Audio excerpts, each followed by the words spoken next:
बिस्मिल्लाहिर्रहमानिर्रहीम। कैसे हैं भैया आप लोग? रटना नहीं है, समझना है। Sindh text book board second year chemistry chapter number 7 part 3 करने जा रहे हैं।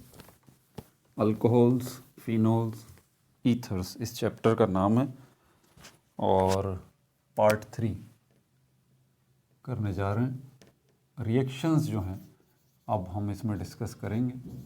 रिएक्शंस इससे पिछले 2 पार्ट में, और ये अल्कोहल चल रहा है अभी, तो फिनोल्स इसके बाद आएगा, उसके बाद ईथर्स आएगा। कॉपी पेंसिल ले लीजिए, लेक्चर को नोट करना है और मुस्कुराते रहना है। तो रिएक्टिविटी या रिएक्शंस जो है इसकी हम डिस्कस करने जा रहे हैं। पिछले 2 पार्ट के अंदर जो है हमने सब पहले पार्ट के अंदर अल्कोहल के स्ट्रक्चर के बारे में बात की है और जो है पहले तो इंट्रोडक्शन दिया था ओवरऑल सबका पार्ट 1 के अंदर, अल्कोहल्स का, फिनोल्स का, ईथर्स का।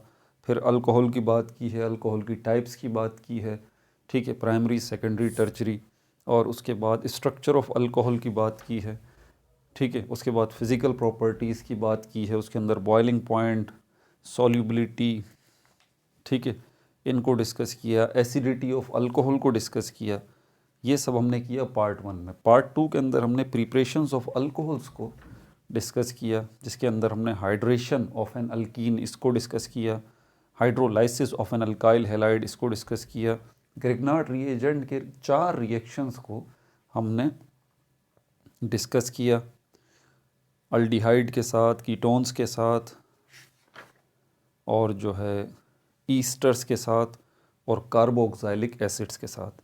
और फाइनली उसके बाद हमने reduction of aldehydes and ketones को डिस्कस किया था। अब ये पार्ट 3 शुरू हो चुका है, बिल्कुल आपकी बुक के मुताबिक। सेल्फ असेसमेंट्स वगैरह पता है आपको, सबसे आखिर में एक ही वीडियो के अंदर सारे सेल्फ असेसमेंट कर लेते हैं। अब जो है ये पार्ट 3 पेज नंबर 168 से शुरू हो रहा है। इसमें reactivity of alcohol, reactions of alcohol, ठीक है। उसके बाद रिएक्शंस विद हैलोजन एसिड्स, पहला रिएक्शन देखेंगे। फिर reactions with thionyl chloride and phosphorus try halide, इसके साथ रिएक्शन देखेंगे। नंबर 3 पे हम एसिड कैटालाइज्ड डिहाइड्रेशन, ये वाला रिएक्शन देखेंगे। नंबर 4 पे हम ऑक्सीडेशन रिएक्शन देखेंगे। और नंबर 5 पे हम क्लेवेज ऑफ 1,2 डायोल्स को देखेंगे। और यूजेस ऑफ अल्कोहल को देख के अल्कोहल का ये चैप्टर इंशाल्लाह तमाम कर देंगे। अल्कोहल का ये टॉपिक तमाम कर देंगे। चैप्टर तो खैर अभी तमाम नहीं हुआ, अभी तो फिनोल्स जो है इसके बाद है, फिर उसके बाद ईथर्स है, ठीक है भाई। तो शुरू करते हैं। सबसे पहले हमारे पास जो टॉपिक है रिएक्शंस के अंदर, वो रिएक्टिविटी है।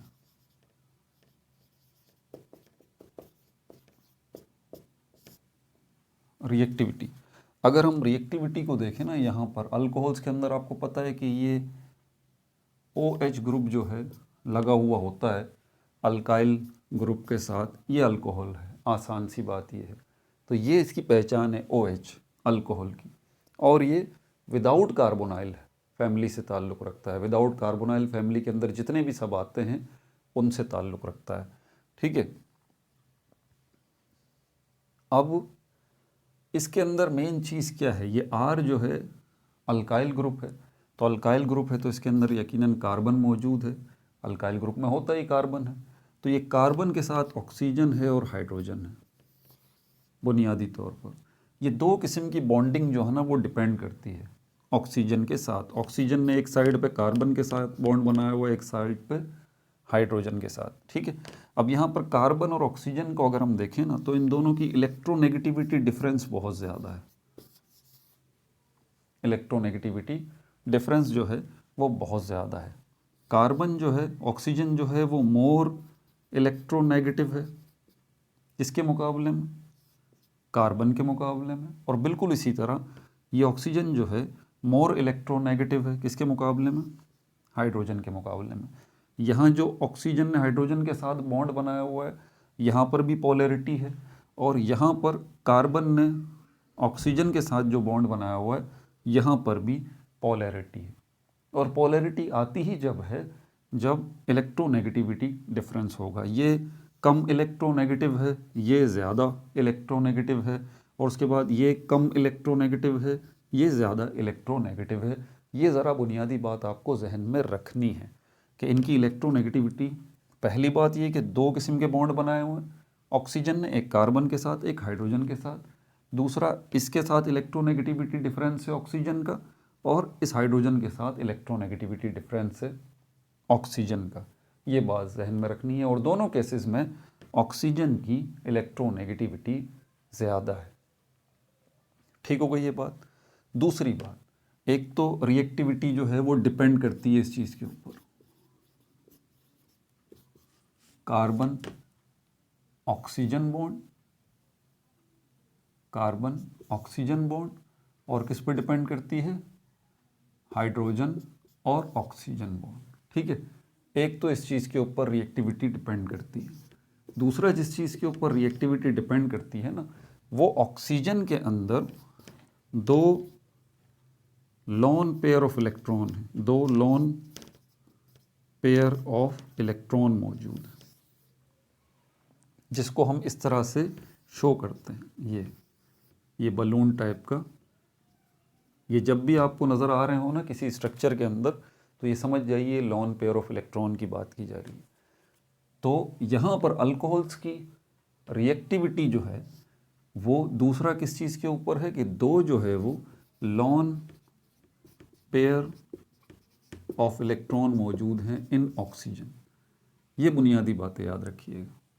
ठीक है, इसी के ऊपर बेस करती हैं सारी की सारी चीज़ें। ठीक है भाई, आगे चलें। अभी जो मैंने आपको बताया कि रिएक्टिविटी अल्कोहल्स की किन के ऊपर डिपेंड करती है, एक तो इसके ऊपर इलेक्ट्रोनेगेटिविटी डिफरेंस के ऊपर कार्बन और ऑक्सीजन के दरमियान है, और दूसरा इलेक्ट्रोनेगेटिविटी डिफरेंस ऑक्सीजन और हाइड्रोजन के दरमियान है। दूसरी किस चीज़ पर डिपेंड करती है कि ऑक्सीजन के पास दो लॉन पेयर ऑफ इलेक्ट्रॉन है। इस बात को आपने जहन में रखना है। अच्छा, कॉमन रिएक्शंस जो आमतौर पे अल्कोहल्स में नज़र आते हैं, common reactions in alcohol, alcohols के अंदर जो कॉमन रिएक्शन नज़र आते हैं वो कौन कौन से नज़र आते हैं, वो सब्स्टिट्यूशन रिएक्शन है। सब्स्टिट्यूशन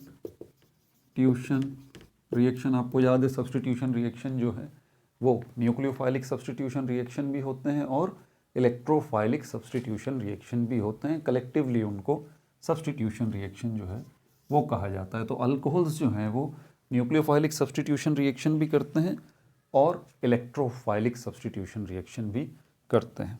दूसरी बात, ये एलिमिनेशन रिएक्शन भी करते हैं। इनमें एलिमिनेशन रिएक्शन भी कॉमनली आपको अल्कोहल्स में नज़र आएंगे। तीसरी किस्म के जो रिएक्शंस अल्कोहल में नज़र आएंगे वो आपको नज़र आएंगे ऑक्सीडेशन वाले, ऑक्सीडेशन वाले। ठीक है, सब्स्टिट्यूशन रिएक्शंस के ऊपर तो पिछली वीडियोस में ढेर बात हो चुकी। जो बच्चे चैप्टर नंबर 4 से अभी तक साथ चलते हुए आ रहे हैं, जिन्होंने नॉमनक्लेचर की सारी वीडियोस देखी हैं, नॉमनक्लेचर के लास्ट में ग्रैंड टेस्ट मैंने दिया है, 1.5 घंटे से ऊपर का वो ग्रैंड टेस्ट अटैम्प्ट किया है, नॉमनक्लेचर पे अपनी ग्रिप की है, उनको तो चैप्टर नंबर 5 भी हाइड्रोकार्बन वाला अच्छे से समझ में आया होगा। उनको चैप्टर नंबर 6 जो अल्काइल हैलाइड और अमाइंस वाला है वो भी बड़े अच्छे से समझ में आया होगा, और ये भी बड़े अच्छे से समझ में आ रहा होगा। जो नए बच्चे अभी आए हैं वो आप, अगर तो आपकी नॉमनक्लेचर के ऊपर बड़ी अच्छी ग्रिप है तो बिस्मिल्लाह देखिए वीडियो।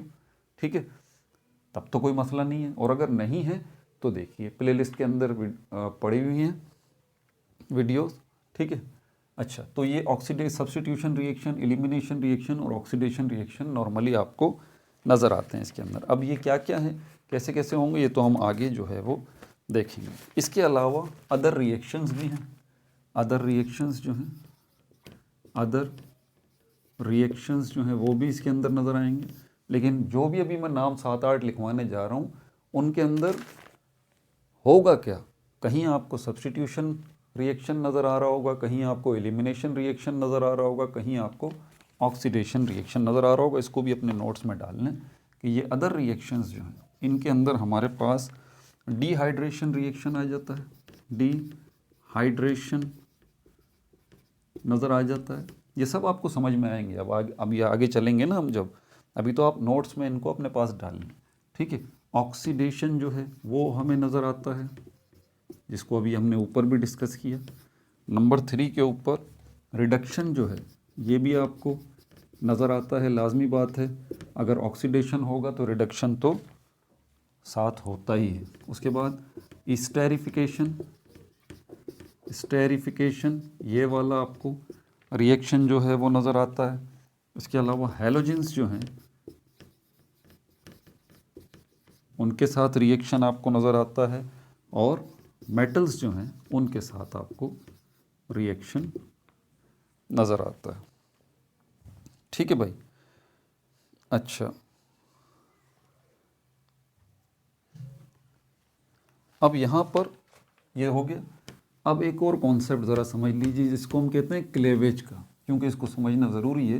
ये क्लेवेज आपको समझ में नहीं आएगा तो आगे रिएक्शंस जो हैं वो समझ में नहीं आएंगे। क्लेवेज ऑफ अल्कोहल से मतलब क्या है? क्लेवेज ऑफ अल्कोहल्स, इससे मतलब क्या है? क्लेवेज का मतलब होता है ब्रेक, टूट जाना। आपको पता है जब हम अल्कोहल्स की बात करते हैं तो कार्बन, ऑक्सीजन, हाइड्रोजन की बात करते हैं। यहाँ पे 2 किस्म के बॉन्ड हैं, कार्बन और ऑक्सीजन के दरमियान भी, और हाइड्रोजन और ऑक्सीजन के दरमियान भी। यहाँ पर जो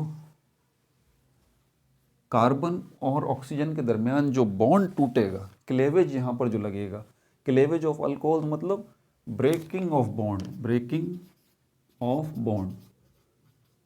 ठीक है, तो मैं जब क्लेवेज की बात करूं तो आप समझ जाइए ब्रेकिंग ऑफ बॉन्ड।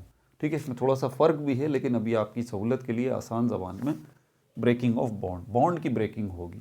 तो ये 2 किस्म की बॉन्ड की ब्रेकिंग होगी अल्कोहल के अंदर। या तो ऑक्सीजन जो है वो कार्बन के साथ जो है वो अलग हो जाएगा, या हाइड्रोजन जो है वो ऑक्सीजन के साथ अलग हो जाएगा। ठीक है भाई, तो यहाँ पर अगर आपको ऐसा नज़र आता है, ये कार्बन, ऑक्सीजन जब कार्बन से अलग होगा ना तो अकेला अलग नहीं होगा, बल्कि अपने हाइड्रोजन के साथ ही अलग होगा। तो ये OH ग्रुप जो है कार्बन से जब अलग होगा तो यहाँ पर जो क्लेवेज होगा, जो ब्रेकिंग होगी इन दोनों की, वो किस रिएक्शन के तहत होगी? वो न्यूक्लियोफाइलिक रिएक्शन होगा। न्यूक्लियोफाइलिक रिएक्शन के तहत होगा। इसको भी अपने पास नोट्स में डाल लीजिए। और जब भी ऑक्सीजन और हाइड्रोजन के दरमियान क्लेवेज होगा, बॉन्ड ब्रेक होगा, तो किस रिएक्शन के तहत होगा? इलेक्ट्रोफाइलिक, इलेक्ट्रोफाइलिक या फिलिक भी इसको कहते हैं, रिएक्शन के तहत होगा। न्यूक्लियोफाइलिक में न्यूक्लियोफाइल को आपको पता है इन शॉर्ट NU- से रिप्रेजेंट किया जाता है, और इलेक्ट्रोफाइल को E+ से रिप्रेजेंट किया जाता है। ठीक है भाई, ये भी आपने डाल दिया। अब यहाँ पर order of reactivity of alcohols को भी समझ लीजिए। पहले यहाँ पर देखते हैं क्लेवेज कौन सा लगेगा। ठीक है, और यहाँ पर अटैकिंग रिएजेंट्स, अटैकिंग रिएजेंट्स, देखें अटैक का मामला दोनों में होता है ना। जिन्होंने न्यूक्लियोफाइलिक सब्स्टिट्यूशन रिएक्शन देखे हैं और इलेक्ट्रोफाइलिक सब्स्टिट्यूशन रिएक्शन देखे हैं, तो दोनों में मामला अटैक का ही होता है। न्यूक्लियोफाइलिक सब्स्टिट्यूशन रिएक्शन में कोई नेगेटिव स्पीशीज़ जो है, ठीक है, वो अटैक करती है आके, जैसे कि क्लोराइड आयन है, ये नेगेटिव है, ये आके अटैक करेगा। और इलेक्ट्रोफाइलिक सब्स्टिट्यूशन रिएक्शन के अंदर जो अटैकर है वो कोई पॉजिटिव स्पीशीज़ होगी, जैसे कि आप ये समझ लें कि यहाँ पर ये सोडियम को ले लेते हैं, आपको समझाने के लिए सोडियम को ले लेते हैं, तो ये पॉजिटिव अटैकर है, ये नेगेटिव अटैकर है, ये भी ये न्यूक्लियोफाइल है, ये इलेक्ट्रोफाइल है। तो यहाँ पर जो क्लेवेज हम देखें कि ऑक्सीजन और हाइड्रोजन के दरमियान जो क्लेवेज होगा, और यहाँ पर जो अटैकिंग रीएजेंट होगा, और यहाँ पर जो order of reactivity of alcohols होगा, order of reactivity of alcohols वो होगा। वो क्या होगा अभी ये भी समझाता हूँ, टेंशन लेने की ज़रूरत नहीं है। ठीक है, ये अभी सब समझाता हूँ। पहले क्लेवेज अगर ऑक्सीजन और हाइड्रोजन के दरमियान होगा, तो ये देखिए मैंने पहले ही बता दिया है कि हाइड्रोजन और ऑक्सीजन के दरमियान जो क्लेवेज होगा वह इलेक्ट्रोफाइलिक रिएक्शन के तहत होगा। तो यहाँ पर जो अटैकिंग रिएजेंट होगा वो इलेक्ट्रोफाइल होगा, E+ मैंने लिख दिया। और इस सिचुएशन के अंदर जो ऑर्डर ऑफ रिएक्टिविटी होगी, सबसे पहले प्राइमरी अल्कोहल, उसके बाद सेकेंडरी अल्कोहल और उसके बाद टर्चरी अल्कोहल। यानी कि आप ये समझ लीजिए कि अगर प्राइमरी अल्कोहल जो है, सेकेंडरी अल्कोहल और टर्चरी अल्कोहल है, आपसे कोई पूछता है कि भाई इसमें जो है वो 3 हमारे पास अल्कोहल हैं, एक प्राइमरी है, एक सेकेंडरी है, एक टर्चरी है, इलेक्ट्रोफाइल जब अटैक करेगा तो सबसे पहले किस पे करेगा वो? क्योंकि 3 आपके पास अल्कोहल अब सामने रखे हुए हैं ना, ठीक है, एक प्राइमरी अल्कोहल है, एक सेकेंडरी अल्कोहल है, एक टर्चरी अल्कोहल है। तो यहाँ पर जो इलेक्ट्रोफाइल E+ वो अटैक करेगा सबसे पहले किस पे करेगा? प्राइमरी अल्कोहल पे, प्रियोरिटी इसको देगा। प्राइमरी अल्कोहल और इलेक्ट्रोफाइल के दरमियान रिएक्शन होगा और क्या होगा? ये बॉन्ड ब्रेक हो जाएगा हाइड्रोजन और ऑक्सीजन के दरमियान, ठीक है। और उसके बाद फिर वो प्रियोरिटी देगा किसको? सेकेंडरी अल्कोहल को, और सबसे आखिर में वो प्रियोरिटी देगा टर्चरी अल्कोहल को। इसको मैं दूसरे लफ्ज़ों में अगर मैं ये कहूँ कि सबसे ज़्यादा रिएक्शन जो करेगा इलेक्ट्रोफाइल वो प्राइमरी अल्कोहल के साथ करेगा, उसके बाद इससे थोड़ा कम रिएक्ट जो करेगा वो सेकेंडरी अल्कोहल के साथ करेगा, और बहुत ही कम रिएक्शन जो करेगा ये टर्चरी अल्कोहल के साथ करेगा, ठीक है भाई। अब यहाँ दूसरा क्लेवेज देख लेते हैं। कार्बन और ऑक्सीजन के दरमियान ये जो है, इसके लिए जो है हमें चाहिए न्यूक्लियोफाइल, इलेक्ट्रोफाइल नहीं चलेगा। अटैकिंग रिएजेंट यहाँ पे न्यूक्लियोफाइल है, और इसके अंदर जो ऑर्डर ऑफ रिएक्टिविटी है, न्यूक्लियोफाइल जो है वो सबसे पहले जो अटैक करते हैं वो टर्चरी अल्कोहल को करते हैं, टर्चरी अल्कोहल। उसके बाद जो अटैक करते हैं वो सेकेंडरी अल्कोहल को करते हैं, उसके बाद जो अटैक करते हैं वो प्राइमरी अल्कोहल को करते हैं। यानी कि न्यूक्लियोफाइल जो है सबसे पहले, अगर ये तीनों अल्कोहल सामने उनके मौजूद हों तो ये सबसे पहले किस पर अटैक करेंगे? ये टर्चरी अल्कोहल पे करेंगे, उसके बाद इस पे करेंगे, उसके बाद इसी को रिएक्टिविटी पॉइंट ऑफ व्यू से अगर हम देखें तो टर्चरी अल्कोहल जो है फ़ौरन रिएक्ट करेगा न्यूक्लियोफाइल के साथ, और उसके नतीजे में क्या होगा? टर्चरी अल्कोहल के अंदर ये जो कार्बन और ऑक्सीजन का बॉन्ड है ये टूट जाएगा, ये ब्रेक हो जाएगा। उसके बाद जो रिएक्शन होगा वो सेकेंडरी अल्कोहल के साथ होगा, और आखिर में बहुत हल्का जो रिएक्ट करेगा ये किसके साथ करेगा? ये प्राइमरी अल्कोहल के साथ जो है वो करेगा, ठीक है भाई। ये भी बात हो गई। अब चलते हैं रिएक्शंस की तरफ। ये बातें आपको जहन में रखनी है तो ही जाके आपको रिएक्शंस जो है सही तरह से समझ में आएंगी, ठीक है। पहला रिएक्शन देख लेते हैं। पहला रिएक्शन जो है वो किसके साथ है? अब रिएक्शंस की तरफ चलते हैं। रिएक्शंस, तो पहला रिएक्शन जो है वो किसके साथ है? Reaction with halogen acid, reaction with halogen acid, halogen acid, इसको हम HX से रिप्रेजेंट करते हैं। मैं बार बार कहता हूँ कि आप नाम पे गौर किया करें, नाम पे गौर किया करें, नाम जो है ना उस पे गौर करें, आपको आधी बात वैसे ही समझ में आ जाएगी। तो यहाँ पर अल्कोहल्स जो हैं वो रिएक्ट कर रहे हैं हैलोजन एसिड के साथ, जिसको HX से रिप्रेजेंट किया। X किसको रिप्रेजेंट कर रहा है? हैलोजन को, मतलब ब्रोमीन को, आयोडीन को, क्लोरीन को, फ्लोरीन को। तो ये एसिड भी तो बनेगा, हाइड्रोजन अगर क्लोरीन के साथ मिलेगा तो ये हाइड्रोजन है और ये हैलोजन है, तो ये क्या बन गया? हैलोजन एसिड, यानी कि हाइड्रोक्लोरिक एसिड। इसी तरह हाइड्रोजन फ्लोरीन के साथ मिलेगा, ये भी एसिड बन गया, हाइड्रोफ्लोरिक एसिड। इसी तरह हाइड्रोजन जो है वो ब्रोमीन के साथ मिलेगा तो हाइड्रोब्रोमिक एसिड बन जाएगा। इसी तरह हाइड्रोजन जो है वो आयोडीन के साथ मिलेगा तो हाइड्रो आयोडिक एसिड बन जाएगा। ये देखें, ये सारे एसिड्स जो हैं कलेक्टिवली क्या कहलाएंगे? इनको हम हैलोजन एसिड कहेंगे, और इनका रिएक्शन होने जा रहा है अल्कोहल्स के साथ। और अल्कोहल हम जो ले रहे हैं वो ले रहे हैं यहाँ पर हम इथाइल अल्कोहल, C2H5OH, ठीक है भाई। ये रिएक्शन कर रहा है हाइड्रोक्लोरिक एसिड के साथ, हाइड्रोक्लोरिक एसिड के साथ। यहाँ पर आपको एक कैटलिस्ट भी चाहिए, जिंक क्लोराइड, ठीक है। अब यहाँ पर क्या होगा अगर ये हाइड्रोक्लोरिक एसिड जो है इसके साथ अटैक कर रहा है? ये जो क्लोरीन है ये इसको रिप्लेस कर देगा OH को, ठीक है। और OH यहाँ से निकलेगा, यहाँ पर H मौजूद है, और उसके नतीजे में हमारे पास क्या बनेगा?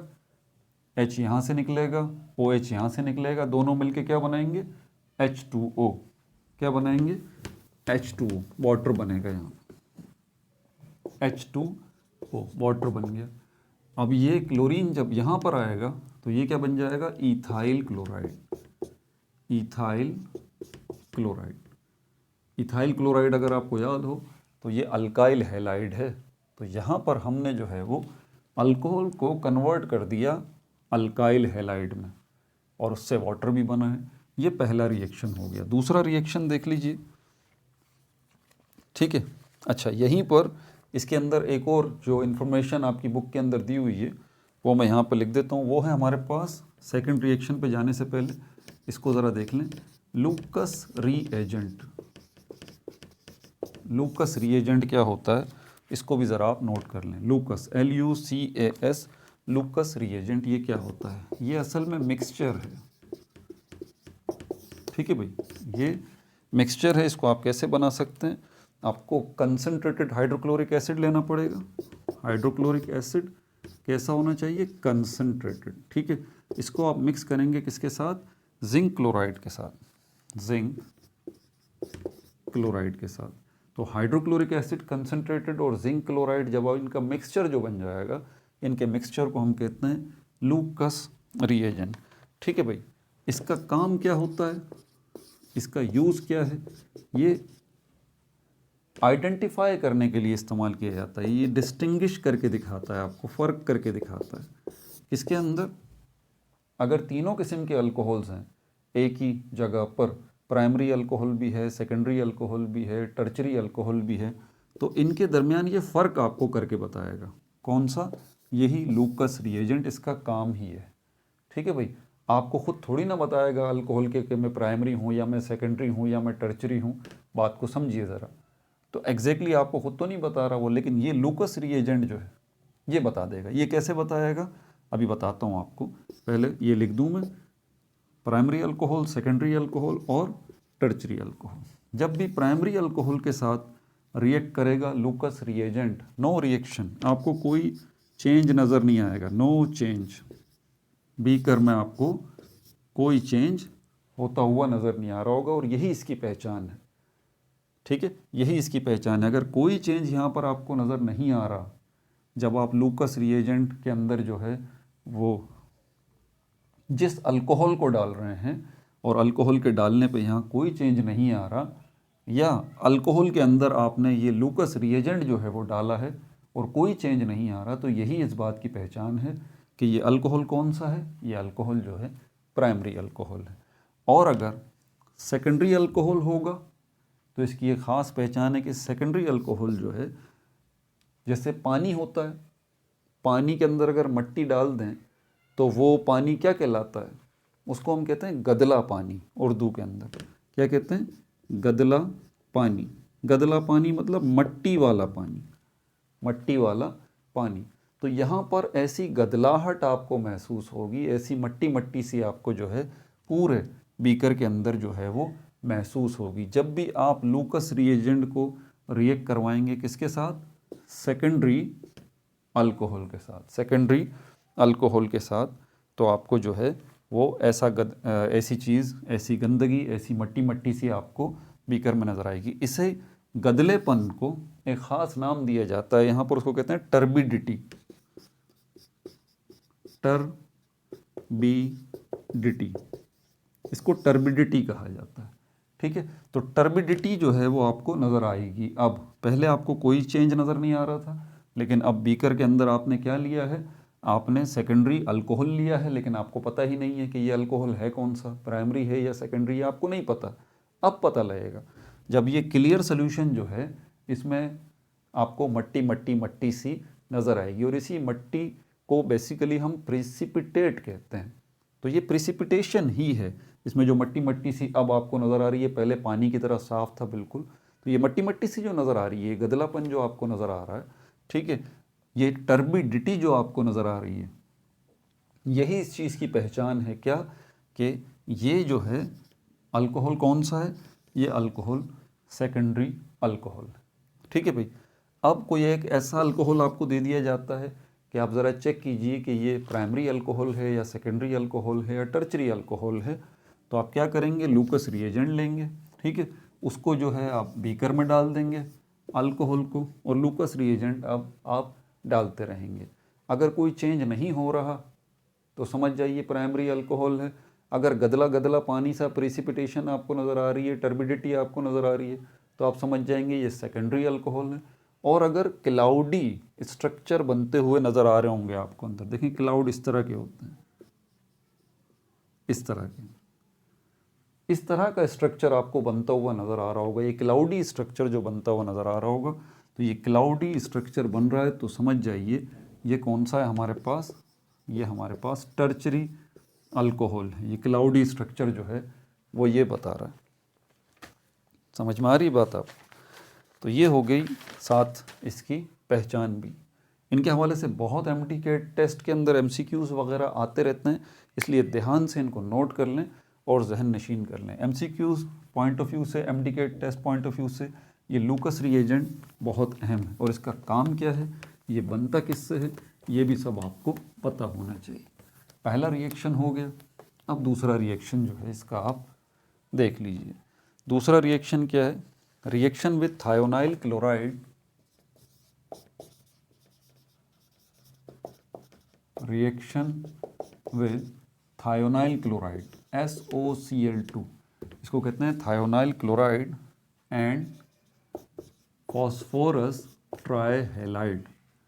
ठीक है भाई, ये थायोनाइल क्लोराइड है, पहले भी इसके ऊपर हमारी बात हुई थी, ठीक है, और ये फॉस्फोरस ट्राइहैलाइड है। अब समझ जाइए कि फॉस्फोरस ट्राइहैलाइड है तो फॉस्फोरस के साथ 3 क्लोरीन लगे हुए हैं, या फॉस्फोरस के साथ 3 जो है वो ब्रोमीन लगे हुए हैं, या फॉस्फोरस के साथ 3 जो है वो आयोडीन लगे हुए हैं, या फॉस्फोरस के साथ जो है वो 3 वो फ्लोरीन जो है वो लगे हुए हैं, ट्राइहैलाइड।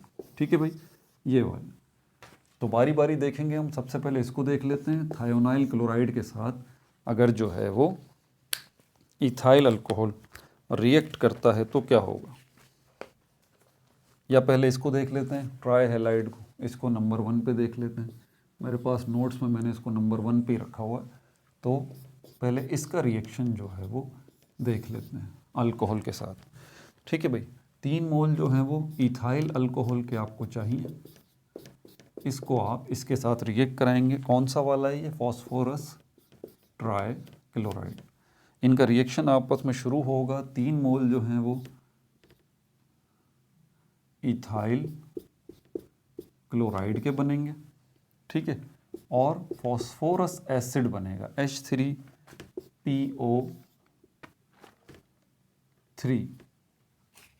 H3PO3। एक होता है फॉस्फोरिक एसिड, एक होता है फॉस्फोरस एसिड। ठीक है, तो ये है हमारे पास फॉस्फोरस एसिड, फॉस्फोरस एसिड। ठीक है भाई, और ये हमारे पास क्या है, इथाइल क्लोराइड, इथाइल क्लोराइड, ये एक अल्काइल हैलाइड है। और ये फॉस्फोरस ट्राइक्लोराइड, इसको हम कहते हैं फॉस्फोरस ट्राइक्लोराइड। और ये हमारे पास क्या है, इथाइल अल्कोहल, इथाइल अल्कोहल। जब इनका आपस में रिएक्शन शुरू होगा तो रिएक्शन के नतीजे में यहाँ पर हो क्या रहा है, ये तो अपनी जगह छोड़ेगा ही छोड़ेगा OH, ये तो यहाँ से निकलेगा ही निकलेगा। और यहाँ से क्या क्या होगा, यहाँ से ये होगा कि ये जो हमारे पास 3 क्लोरीन के एटम हैं, ये यहाँ पर इसके साथ आके लग जाएंगे। ठीक है, तीनों क्लोरीन के एटम जो हैं वो यहाँ पर इसकी जगह लग जाएंगे, OH की जगह पर। OH यहाँ से निकलेगा, और यहाँ से क्या निकलेगा, ये फॉस्फोरस निकलेगा। अब जैसे ही यहाँ पर इसके साथ ये OH निकलेगा, इसकी जगह पर ये क्लोरीन आएगा। अब आप बोल रहे होंगे सर आपने 3 नहीं लिखा, भाई 3 इसलिए नहीं लिखा क्योंकि देखें शुरू में 3 लगा हुआ है, तो ये 3 इस क्लोरीन के साथ भी तो है, तो इस तरह ये 3 क्लोरीन यहाँ पर आ गए। अच्छा, उसके बाद ये जो OH यहाँ से निकल रहा है, अब इसका क्या मामला होगा, ये देखें ये तो बन गया, ये रहा, बन गया ना, ये तो बन गया इस तरह से, OH निकल गया, 3 क्लोरीन आ गया। अभी OH यहाँ से निकल के जाएगा, यहाँ से P जो है वो भी निकलेगा, तो ये P और OH ये आपस में मिल जाएंगे, ठीक है। P और OH जो है ये आपस में मिल जाएंगे, लेकिन ऐसे नहीं, ये OH एक नहीं है जी, ये 3 देख लें आप, ये 3 आपको बता रहा है कि ये OH 3 है, ठीक है। तो ये एक OH ये रहा, दूसरा OH ये रहा, तीसरा OH ये रहा। अगर मैं इनको जमा कर दूं यहाँ पर तो ये 3 ऑक्सीजन बन जाएंगे और 3 हाइड्रोजन बन जाएंगे। ऐसी बात है, यहाँ से ये 3 निकल गए, ये आ गए, ठीक है। और यहाँ से एक फॉस्फोरस जो है वो निकल गया, ये एक फॉस्फोरस ये रहा, ये रहा। तो एक फॉस्फोरस यहाँ से निकला है और 3 जो है OH यहाँ से निकले हैं। ये देखें, इसको देखें, ये फॉस्फोरस अब इनके साथ आके लगेगा। ये कुछ नज़र आ रहा है आपको? फ़र्क क्या है? सिर्फ आगे पीछे होने का फ़र्क है। यहाँ पर ये जो है वो हाइड्रोजन 3 इस तरह से शुरू में आ जाएंगे, उसके बाद दूसरे नंबर पे फॉस्फोरस आ जाएगा, तीसरे नंबर पे ऑक्सीजन आ जाएगा। ये बन जाएगा फॉस्फोरस एसिड जो कि यहाँ पर मौजूद है, ठीक है भाई। दूसरा रिएक्शन जो है वो थायोनाइल क्लोराइड के साथ देखते हैं।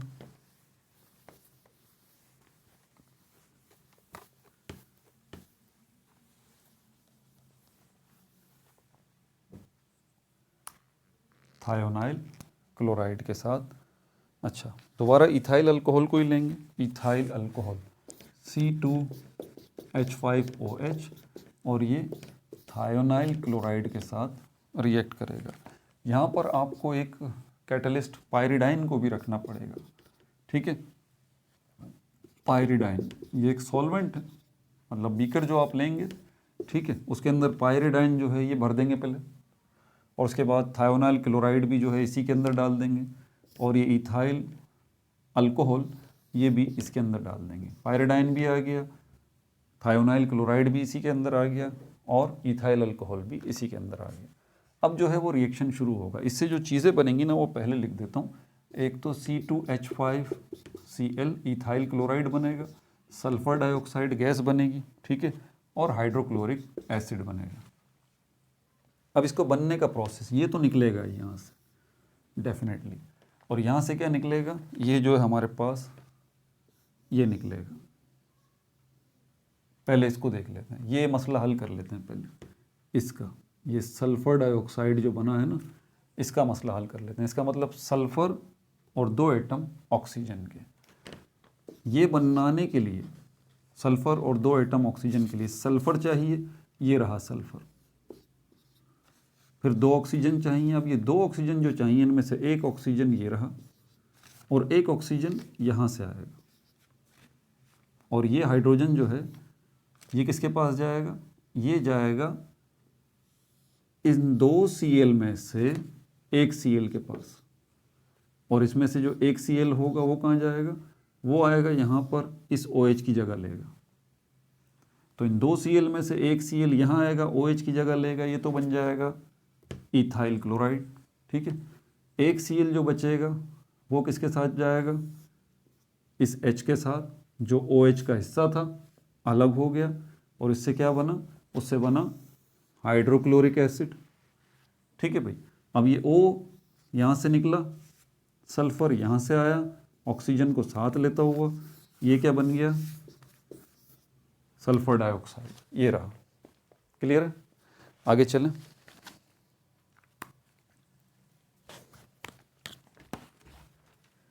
तो ये थायोनाइल क्लोराइड के साथ भी हमने रिएक्शन देख लिया अल्कोहल का।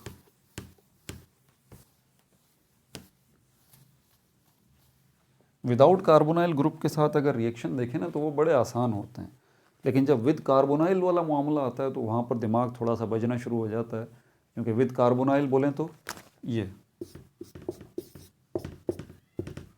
ये कार्बोनाइल ग्रुप है, ये डिस्टर्बिंग है। इसके अंदर अल्डिहाइड आ जाते हैं, कार्बोक्सिलिक एसिड आ जाते हैं, ईस्टर इसमें आ जाता है, कीटोन इसके अंदर आ जाते हैं, ठीक है, अमाइड इसके अंदर आ जाता है, नाइट्राइल इसके अंदर आ जाता है।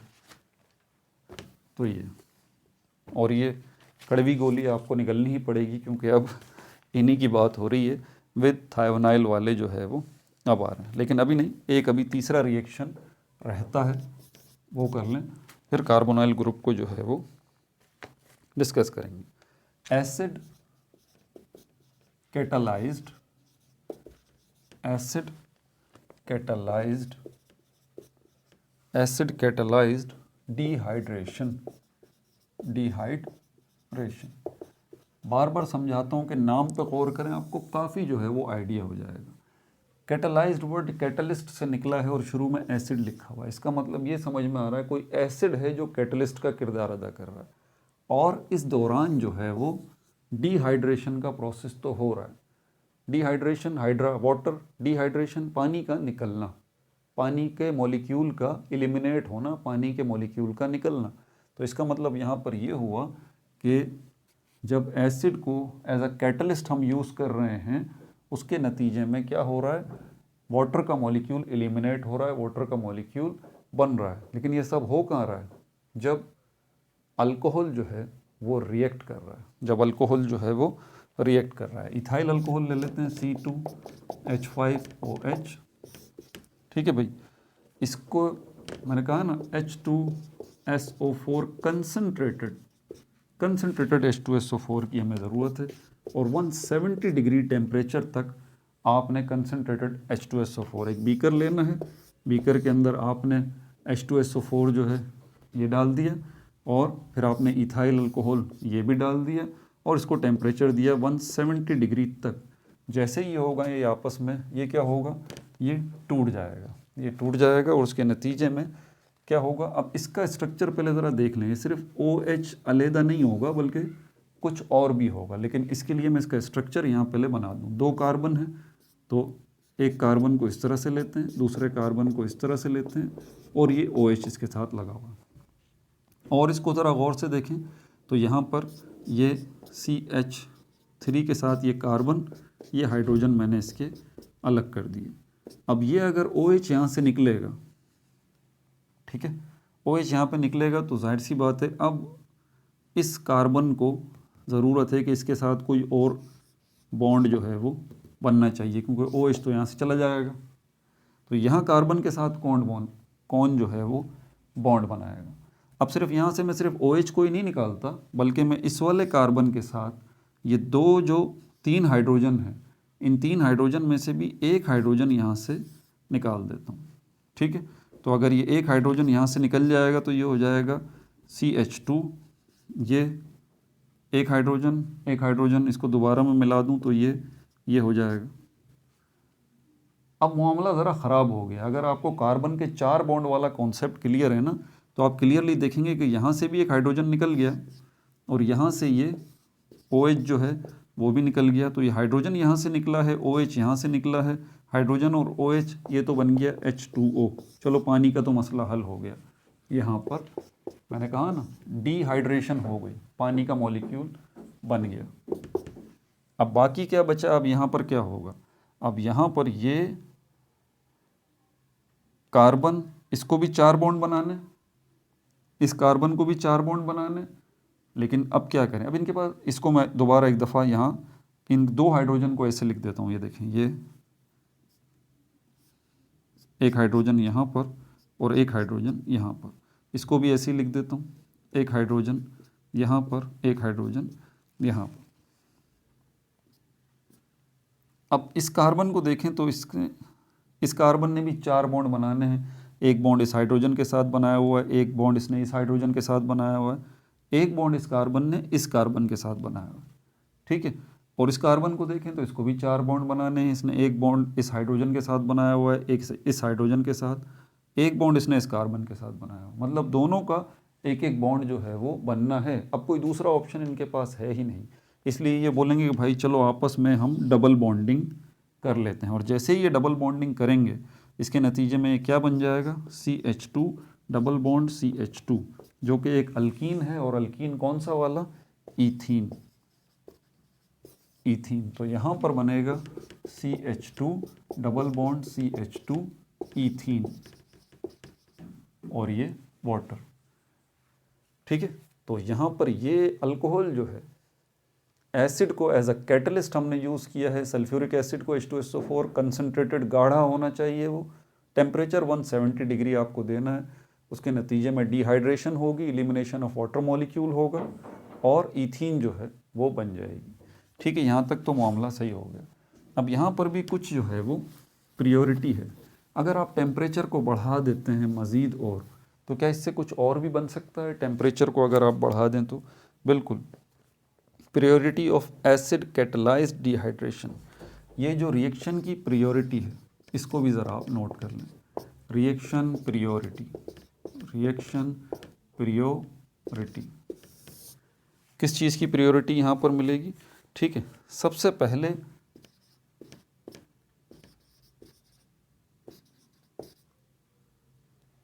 टर्चरी अल्कोहल जो है वो इस रिएक्शन में हिस्सा लेगा। टर्चरी अल्कोहल जो है ये ग्रेटर देन है सेकेंडरी अल्कोहल से, और सेकेंडरी अल्कोहल जो है वो ग्रेटर देन है किससे? प्राइमरी अल्कोहल से। मतलब आसान लफ्ज़ों में अगर हम बात करें तो टर्चरी अल्कोहल जो है ये बहुत तेज़ी के साथ रिएक्ट करेगा, आसानी के साथ रिएक्ट करेगा, आपको कोई टेंशन नहीं उठानी पड़ेगी अगर आप अल्कोहल जो भी लें वो टर्चरी अल्कोहल अगर होगा तो इस रिएक्शन के लिए। और अगर आप सेकेंडरी अल्कोहल लेते हैं तो वो थोड़ा सा आपको परेशान करेगा, इतनी आसानी से रिएक्ट जो है वो नहीं करेगा।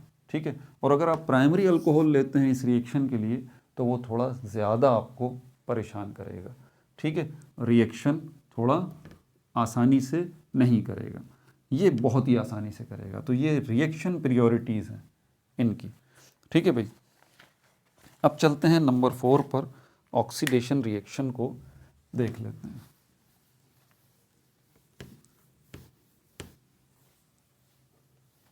चौथा नंबर का reaction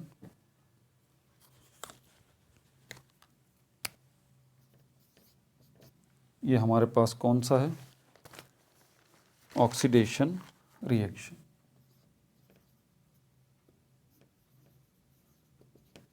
oxidation reaction, oxidation reaction के अंदर आप ये बात याद रखें, ऑक्सीडेशन जब भी होता है इसका मतलब एडिशन ऑफ ऑक्सीजन होता है। एडिशन ऑफ ऑक्सीजन, ये ऑक्सीजन जो है किसी जगह पर ऐड होगा। अगर ये ऑक्सीजन ऐड होगा तो ये कहीं से ऑक्सीजन मिलेगा भी तो सही, कहीं से ऑक्सीजन मिलेगा भी तो सही। वो एजेंट जो हमें ये ऑक्सीजन देगा वो ऑक्सीडाइजिंग एजेंट कहलाएगा। ठीक है, ऑक्सीडाइजिंग एजेंट ये वो कंपाउंड है जो कि ऑक्सीजन गिवर है, ऑक्सीजन गिवर है। तो ये ऑक्सीडाइजिंग एजेंट ऑक्सीजन देगा और फिर क्या होगा? ऑक्सीडेशन का प्रोसेस होगा, यानी कि एडिशन ऑफ ऑक्सीजन हो जाएगी। ऑक्सीडाइजिंग एजेंट जो है वो ऑक्सीजन दे देगा और फिर उस ऑक्सीजन की क्या होगी? एडिशन हो जाएगी, ऑक्सीडेशन हो जाएगी। कहाँ होगी? ये होगी अल्कोहल के साथ। इसको मैं यहाँ पर लिख देता हूँ। ठीक है भाई, सबसे पहले इसके अंदर जो है हम ये देखते हैं कि इसका प्रोसेस जो है, इस प्रोसेस के अंदर आपके पास दो किस्म के अल्कोहल हैं। ठीक है, एक आपके पास जो है वो प्राइमरी अल्कोहल है और एक जो है वो सेकेंडरी अल्कोहल है। तो ऑक्सीडेशन रिएक्शन के अंदर प्राइमरी अल्कोहल की बात हो गई, सेकेंडरी अल्कोहल की बात हो गई, टर्चरी अल्कोहल की बात ऑक्सीडेशन रिएक्शन में नहीं हो रही, पहले तो ये जहन में रखें। अच्छा, उसके बाद फिर यहाँ पर रिएक्शन किसके साथ कराएंगे हम? बारी बारी। इसके साथ दो रिएक्शन है। जब भी ऑक्सीडेशन रिएक्शन होगा, स्टेप नंबर 1, स्टेप नंबर 2, इनके मैंने स्टेप्स जो है वो बना रखे हैं। तो इस प्रोसेस के अंदर पहले तो अल्डिहाइड बनेगा, नंबर 1 अल्डिहाइड को बनता हुआ देखेंगे। और फिर हम जो है वो क्या होगा इसके अंदर, एक हमारे पास अल्डिहाइड हो गया, ठीक है, और दूसरा हमारे पास हो गया कीटोन। कीटोन अल्डिहाइड जो है वो भी कार्बो ऑक्साइलिक एसिड बनाएगा, कार्बो ऑक्साइलिक एसिड बनाएगा। ठीक है, आपको कन्फ्यूजन हो जाएगी, इसीलिए जैसे मैं बता रहा हूँ इस तरह से आपने करना है। अल्डिहाइड कार्बोक्सिलिक एसिड बनाएगा और कीटोन भी जो है वो कार्बोक्सिलिक एसिड बनाएगा। लेकिन अल्डिहाइड को कार्बोक्सिलिक एसिड बनाने के लिए अल्डिहाइड को पहले खुद बनना पड़ेगा। समझ आ गई बात? अल्डिहाइड पहले खुद बनेगा, फिर ये कार्बोक्सिलिक एसिड बनाएगा। इसी तरह कीटोन जो है वो भी पहले खुद बनेगा और फिर ये कार्बोक्सिलिक एसिड जो है वो बनाएगा। समझ में आ रही है बात आपको? बारी बारी ये मामला होगा।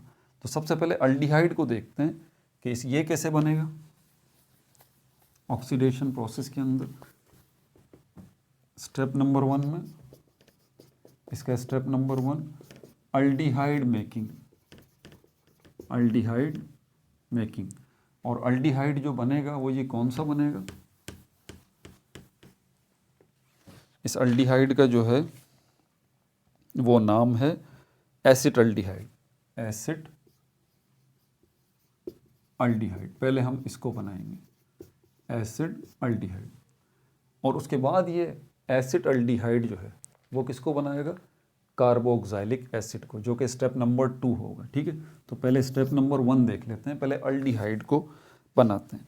अच्छा, अगर अल्डिहाइड को आपको बनाना है तो इसके लिए आपको क्या क्या चीज़ें चाहिए?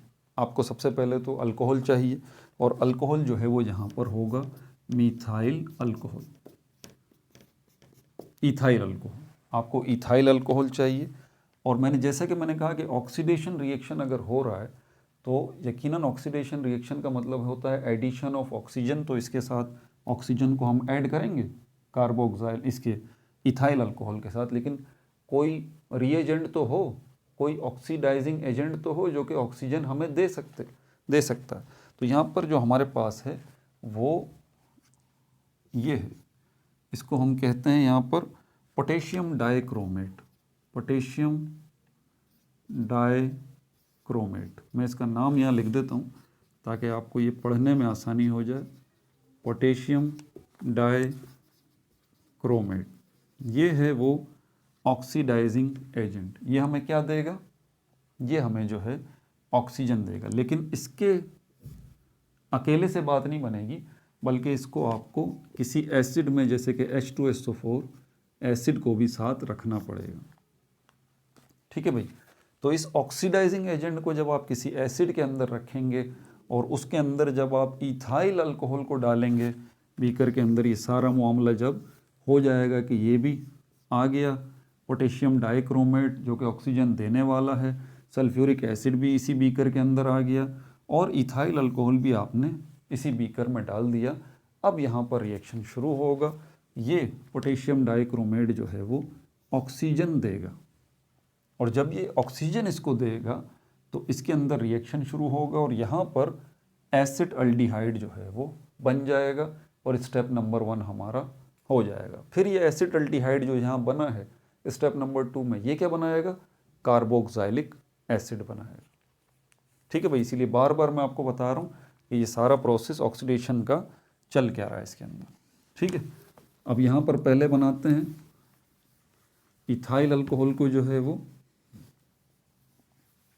ऑक्सीजन देते हैं और उसके नतीजे में जो है वो इथाइल अल्कोहल क्या बन जाएगा? एसिड अल्डिहाइड में कन्वर्ट हो जाएगा। कैसे होगा उसको तो हम बाद में अभी देखते हैं। पहले इसको ज़रा मैं ये शक्ल दे दूं।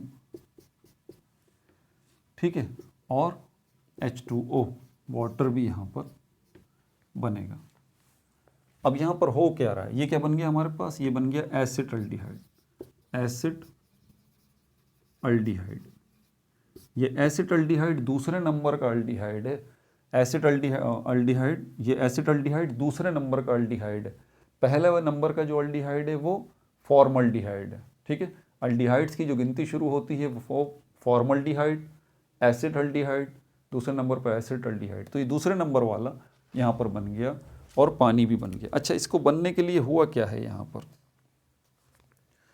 इसको थोड़ा सा मैं और एलिब्रेट कर दूँ यहाँ पर। तो ये CH3 इसको इस तरह से लेते हैं, ये कार्बन CH2 और ये इसके साथ यूँ करते हैं, इसको कार्बन के साथ इस साइड पे हाइड्रोजन लगा देता हूँ, इस साइड पे हाइड्रोजन लगा देता हूँ, ये लग गए। OH को यहाँ ले आता हूँ ताकि आपको आसानी से समझ में आ जाए कि यहाँ पर ये और ये मामला हो कैसे गया। अब देखें उस साइड पे बना क्या है और इस साइड पे क्या है, दोनों में फ़र्क देखें आप। CH3 यहाँ पर मौजूद है, यहाँ पर भी देखें CH3 मौजूद है एसिटल्डिहाइड में। फिर यहाँ कार्बन मौजूद है, देखें यहाँ पर भी कार्बन मौजूद है। फिर यहाँ हाइड्रोजन 2 मौजूद हैं, यहाँ 2 हाइड्रोजन मौजूद हैं, यहाँ 1 हाइड्रोजन मौजूद है, मतलब 1 हाइड्रोजन निकल गया यहाँ से। फिर क्या फ़र्क है, यहाँ कार्बन मौजूद है, कार्बन मौजूद है, 2 हाइड्रोजन में से 1 हाइड्रोजन मौजूद है, 1 हाइड्रोजन निकल गया। और इस कार्बन के साथ OH को ऊपर करके लगाया था, ये रहा, लगाया था। अब इस OH में भी फ़र्क आप देख लें, OH जो है वो भी नहीं है कार्बन के साथ, OH नहीं है, बल्कि कार्बन ने डबल बॉन्ड ऑक्सीजन के साथ बनाया हुआ है। तो ये ऑक्सीजन आया कहाँ से, पहली बात यहाँ से आया, इस ऑक्सीडाइजिंग एजेंट ने ये ऑक्सीजन दिया, यही ऑक्सीजन यहाँ आएगा और इसकी जगह ले लेगा, OH यहाँ से निकल जाएगा और ये O यहाँ पर आ जाएगा और यहाँ से H जो है वो निकल जाएगा, यहाँ से OH निकल गया, यहाँ से H निकल गया, ये दोनों आपस में मिलेंगे, क्या बनेगा, H2। अब यहाँ पोजीशन क्या है, इथाइल अल्कोहल में से OH भी निकल गया, H भी निकल गया। अब बचा क्या है यहाँ पर, कार्बन, इसको अपने 4 बॉन्ड बनाने हैं। कैसे बनाएगा भाई, यहाँ तो कुछ है ही नहीं, 1 हाइड्रोजन इस साइड पर है, 1 कार्बन इस साइड पर है, 1 ऑक्सीजन उस साइड पर है। तो कार्बन के 3 बॉन्ड बने हुए हैं, चौथा बॉन्ड किसके साथ बनाएगा। ऑक्सीजन को देखें, ऑक्सीजन को 2 बॉन्ड बनाने, इसने 1 बॉन्ड कार्बन के साथ बनाया हुआ, दूसरा बॉन्ड अब किसके साथ बनाएगा। तो इस ऑक्सीजन और इस कार्बन को देखें तो दोनों को 1-1 बॉन्ड बनाने की ज़रूरत है। अब इनके पास कोई ऑप्शन नहीं बचता कि ये आपस में ही बॉन्ड बना लें, आपस में ही बॉन्ड बना लें। और जब ये ऐसा करेंगे तो ये क्या बन जाएगा, ये बन जाएगा एसिड अल्डिहाइड, ये बन जाएगा एसिड अल्डिहाइड। तो हमने क्या किया इस ऑक्सीडेशन रिएक्शन के अंदर, हमने जो है वो इथाइल अल्कोहल को ऑक्सीडाइज किया, इथाइल अल्कोहल के साथ हमने ऑक्सीडेशन रिएक्शन किया, इथाइल अल्कोहल को हमने ऑक्सीजन दिया किसी ऑक्सीडाइजिंग एजेंट से, जो कि ये पोटेशियम डाइक्रोमेट है, इसने दिया। और जब ऐसा हुआ तो उसके नतीजे में क्या बना, अल्डिहाइड बना। कौन सा अल्डिहाइड बना, एसिड अल्डिहाइड बना। कैसे बना, ये डिटेल है सारी की सारी, कि इसमें से OH जो है वो निकला और इसमें से एक H जो है वो निकला, OH और H मिले H2O बन गया और ये ऑक्सीजन जो है यहाँ पर आ गया, इसने डबल बॉन्ड बना लिया इस कार्बन के साथ और क्या बन गया फिर, एसिड अल्डिहाइड। यहाँ से स्टेप नंबर 2 शुरू होता है। अच्छा, आगे आने वाले घबराने की ज़रूरत नहीं है, आगे आने वाले जो है ना रिएक्शन वो सब इसी तरह के हैं, ठीक है, तो घबराना नहीं है आपने, ठीक है। आगे आने वाले रिएक्शन सब इसी तरह के, तो ये एक ही रिएक्शन के ऊपर आपकी मेहनत है। अब यहाँ पे स्टेप नंबर 2 शुरू हो जाएगा। स्टेप नंबर 2 याद है ना, किस चीज़ का स्टेप नंबर 2, इसके अंदर अब जो है वो कार्बो ऑक्सैलिक एसिड बनेगा, कार्बो ऑक्सैलिक एसिड बनेगा। लेकिन कार्बो ऑक्सैलिक एसिड की कौन सी शक्ल बनेगी, acetic acid, acetic acid, step number 2। अब ये जो एसिटल्डिहाइड है इसका काम शुरू हो जाता है। ये एसिटल्डिहाइड जो है वो ये रिएक्शन करेगा किसके साथ, ऑक्सीडेशन, वही यही पोटेशियम क्रोमेट, पोटेशियम डाइक्रोमेट ख़त्म थोड़ी ना हुआ भाई, ये दोबारा इसको ऑक्सीजन देगा, यही पोटेशियम डाइक्रोमेट जो है दोबारा इसको ऑक्सीजन देगा, बोलेगा ये लो भाई। तो इसका काम ही ये है। और ये जब इसके पास ऑक्सीजन आएगा तो कहाँ जाएगा, इस H के पास आएगा, इस H के पास आ जाएगा। इसके नतीजे में क्या बनेगा, CH3, C double bond O और OH, ठीक है। अगर आप थोड़ा सा गौर करें तो ये क्या बन गया, ये बन गया एसिटिक एसिड, एसिटिक एसिड। तो आपने देखा किस तरह 2 स्टेप में जाके ये मामला हुआ। पहले स्टेप में अल्डिहाइड बना जिसमें एसिटल्डिहाइड बना, दूसरे स्टेप में यही एसिटल्डिहाइड जो है ये कन्वर्ट हुआ किसमें, कार्बोक्सिलिक एसिड यानी कि एसिटिक एसिड में। ये जो सफ़र था वो हमने तय किया अल्डिहाइड से कार्बोक्सिलिक एसिड तक का। अब यही सफ़र हम देखेंगे कीटोन से कार्बोक्सिलिक एसिड तक, लेकिन वही बात है कि पहले कीटोन को हम बनाएंगे। ठीक है, अब यहाँ इसका दूसरा फेज देखते हैं। जैसे अभी हमने अल्डिहाइड को बनाया है, ऐसे ही हम कीटोन को बनाएंगे। ठीक है भाई, दूसरा रिएक्शन शुरू हो जाएगा। पहले कीटोन बनेगा और ये कीटोन जाके क्या बनाएगा, कार्बोक्सिलिक एसिड जो है ये बनाएगा। अच्छा, कीटोन कौन सा, इसमें कीटोन जो है वो एसीटोन हमने बनाना है। कीटोन जो है वो कौन सा बनाना है, एसीटोन। और कार्बोक्सिलिक एसिड तो मैं बता चुका हूँ आपको, यही एसिटिक एसिड ही बनेगा इस दफ़ा भी, एसिटिक एसिड ही बनेगा इस दफ़ा भी।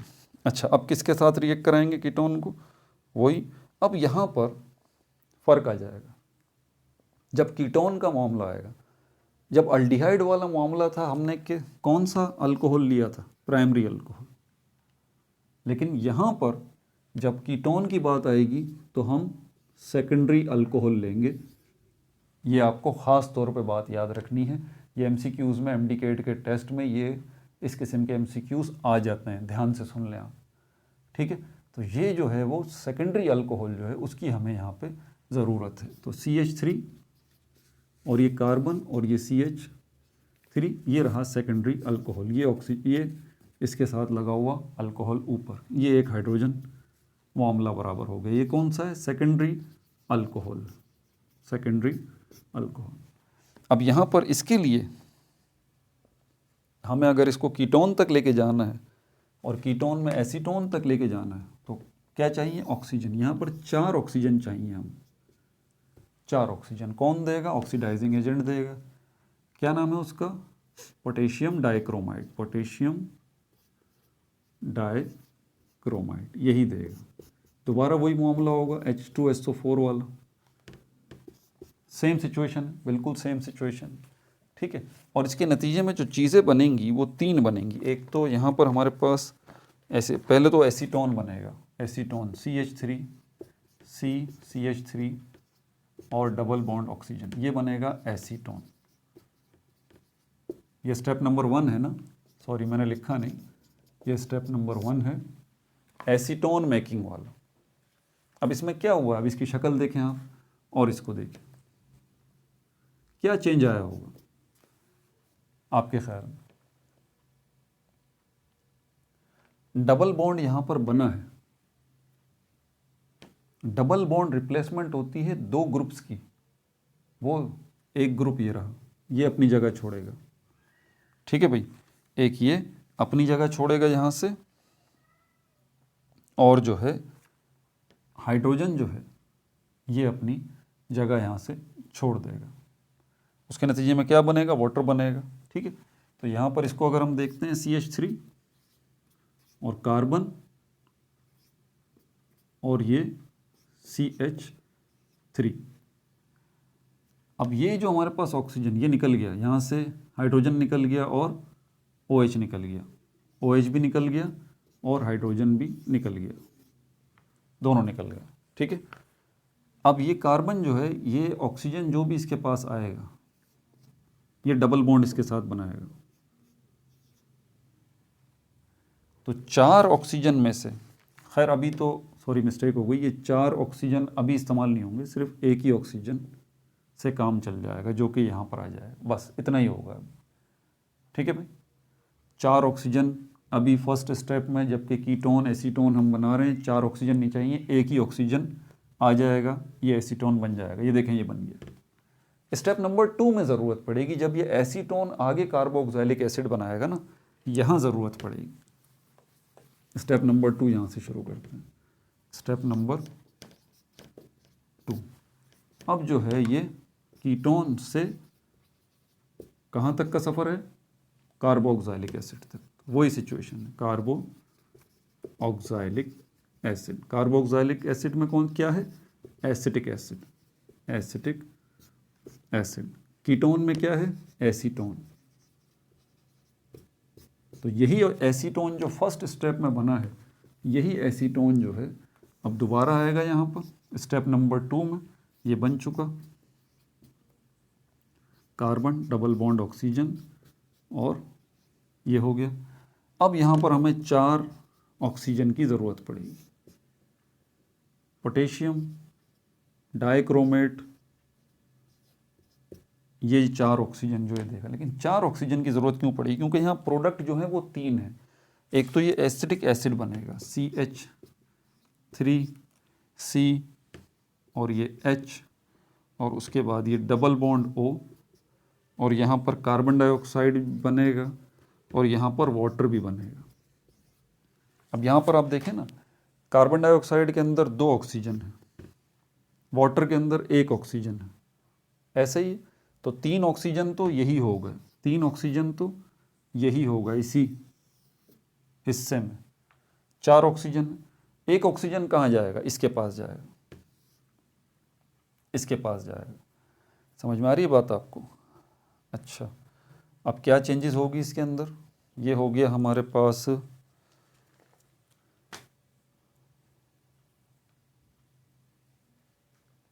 सही। क्या चेंजेस हुई है इसको और इसको देखें। यहाँ पर 2 हाइड्रोजन जो है वो निकल, यहाँ से CH3 से, इसको देखें ज़रा ध्यान से, CH3 और इसको देखें। तो CH3 से ये H कैसे बन गया यहाँ पर आके? इसका मतलब CH3 में से एक कार्बन और 2 हाइड्रोजन यहाँ से निकले हैं, एक कार्बन और 2 हाइड्रोजन यहाँ से निकले हैं। ठीक है भाई, क्योंकि यहाँ पर हमें एक ही हाइड्रोजन नज़र आ रहा है, तो एक कार्बन 2 हाइड्रोजन निकल गए।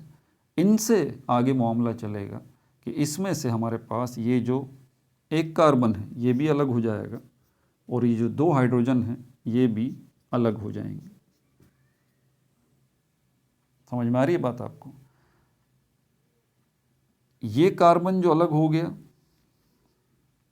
और यहाँ से ये जो 2 हाइड्रोजन अलग हो गए, ये कहाँ जाएंगे? ये जो ऑक्सीडाइजिंग एजेंट हमें 4 ऑक्सीजन दे रहा है, इन 4 ऑक्सीजन में से एक ऑक्सीजन जो है वो कहाँ आ जाएगा? इसके पास आ जाएगा, और दूसरा ऑक्सीजन जो है वो भी इसी के पास आ जाएगा, कार्बन के पास। तो 4 ऑक्सीजन में से 2 ऑक्सीजन जब इस कार्बन के पास आ जाएंगे तो ये क्या बन जाएगा? ये बन जाएगा कार्बन डाइऑक्साइड। ये रहा, 4 ऑक्सीजन में से 2 ऑक्सीजन किसके साथ मिले? इस कार्बन के साथ। ये कार्बन कहाँ से आया? CH2 से आया। CH2 कहाँ से आया? ये जो एसीटोन जो है CH3, इसमें से CH2 अलग हुआ, सिर्फ एक H रह गया। क्लियर है? अब यहाँ पर 2 हाइड्रोजन जो हैं ये क्या करेंगे? ये एक ऑक्सीजन और देगा, और ये 2 हाइड्रोजन जो हैं इस ऑक्सीजन के साथ मिलेंगे, उसके नतीजे में क्या बनेगा? वाटर बनेगा। कार्बन डाइऑक्साइड, समझ में नहीं आया? वीडियो बैक करें, समझ में आ जाएगा। कार्बन डाइऑक्साइड बन गया, वाटर बन गया। अब क्या रह गया?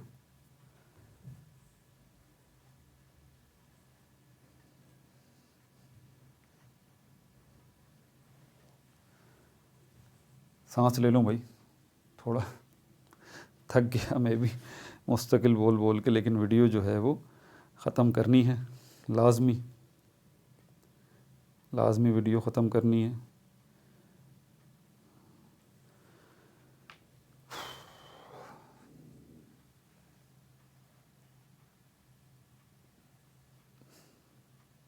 एक ऑक्सीजन, 2 ऑक्सीजन और 1 ऑक्सीजन, 4 ऑक्सीजन यहाँ पर हमें नज़र आ रहे हैं।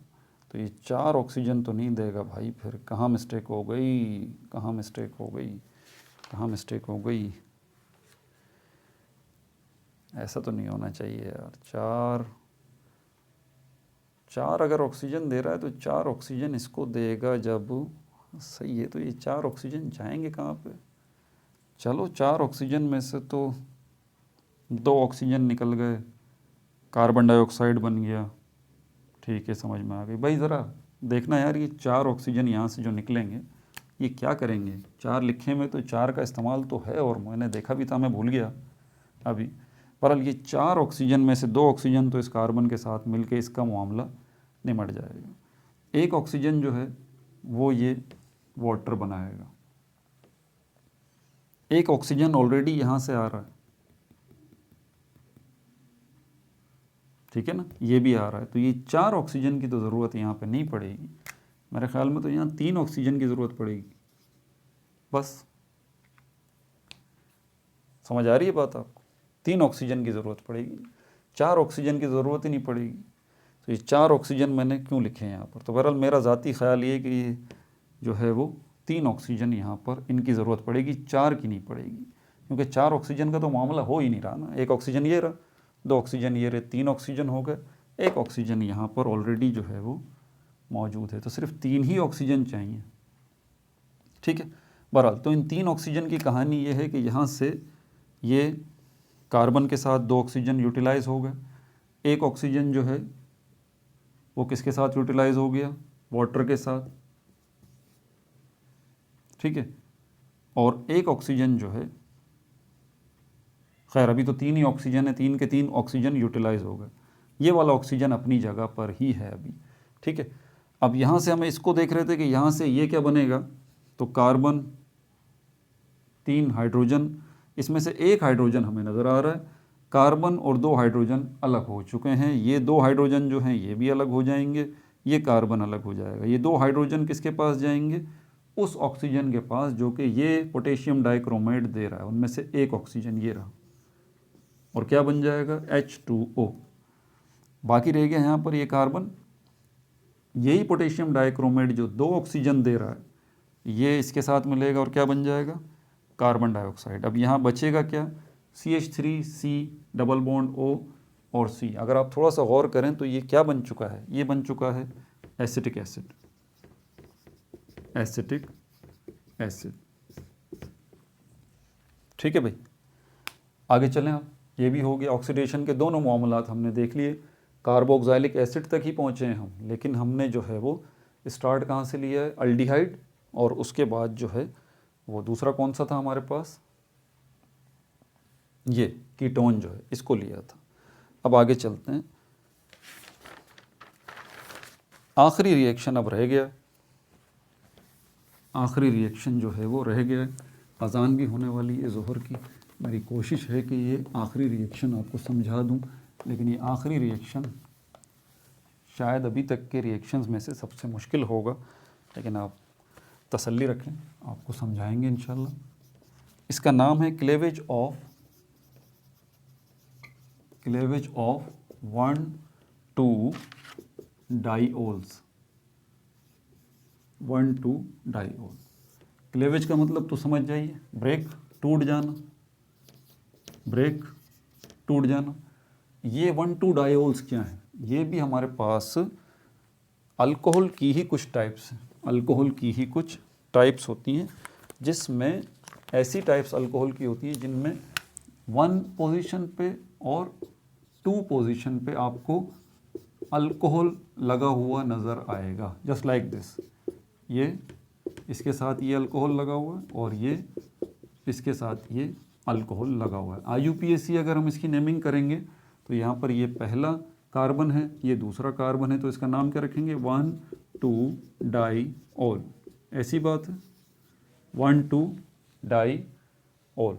तो ये डाइओल्स कहलाते हैं, जिनके अंदर नंबर 1 पोजीशन पे एक OH ग्रुप लगा हुआ और नंबर 2 पोजीशन पे दूसरा OH ग्रुप लगा हुआ। पहले तो ये, अब इसमें क्या होगा? क्लेवेज, ये बॉन्ड ब्रेक होगा यहाँ से। ठीक है, इसको देखें, मैं यहाँ पर बना रहा हूँ आपको, CH-OH ये अलग हो गया, और CH2OH ये अलग हो गया, ये टूट गए, ये अलग और ये अलग। इसको हम कहते हैं क्लेवेज होना। ठीक है, इसको क्लेवेज कहते हैं। अच्छा, दूसरी चीज़ जो यहाँ पर ज़रूरत पड़ेगी उसको समझ लीजिए, पर आयोडिक एसिड, पर आयोडिक एसिड। ये पर आयोडिक एसिड कौन से? ये वाले, हाइड्रोजन, आयोडीन और 4 ऑक्सीजन, ये पर आयोडिक एसिड कहलाता है। नोट्स में डालना, क्योंकि इसी पर आयोडिक एसिड जो है इसको हमने इस 1,2 डायोल्स के साथ रिएक्ट करवाना है अभी, तो इसको भी नोट कर लें। पर आयोडिक एसिड, इनको रिएक्शन अभी जो है वो हम करवाते हैं, ठीक है। अच्छा, ये जब रिएक्ट करेंगे तो उसके नतीजे में बनेगा क्या? अब डायरेक्ट मुझे केमिकल इक्वेशन मेरे ख्याल में लिख लेनी चाहिए, क्योंकि टाइम थोड़ा रह गया। ये रही हमारे पास एक CH2OH,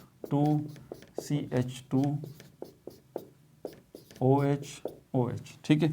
ये रिएक्ट कर रहा है